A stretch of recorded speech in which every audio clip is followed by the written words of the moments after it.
السلام عليكم عشاق نادي شبيبة القبائل أينما كنتم طابت أوقاتكم وأهلا ومرحبا بكم. الطاقم الفني في إدارة نادي شبيبة القبائل يحافظ على التدريبات اليومية بدون مبالغة وجهد زائد.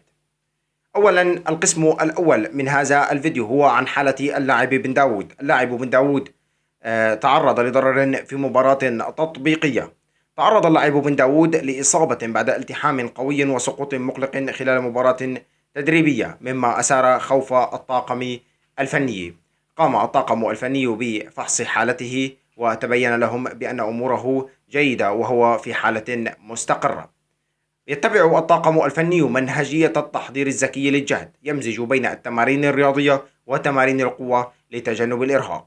وتقدم منهجي في المقاربة، يحرص الطاقم على اتباع برنامج تدريبي منظم يبدأ بالتمارين البسيطة ثم يتدرج إلى تمارين أكثر تعقيدا لضمان تطور اللاعبين بشكل تدريجي ومحسوب وموزون. أما بالنسبة إلى القسم الثاني من هذا الفيديو فهو حالة اللاعب آرثر بادا. آرثر بادا يغادر الحصة التدريبية الثانية، والسبب: اضطر اللاعب آرثر بادا إلى مغادرة الحصة التدريبية الثانية أمس قبل نهايتها بسبب شعوره بألم عضلي، ومن المتوقع أن يقوم الطاقم الطبي بفحصه لتحديد مدى خطورة هذه الإصابة. نتمنى الشفاء العاجل لجميع لاعبي نادي شبيبة القبائل من أجل أن يكونوا على أتم استعداداتهم للموسم الكروي الجديد.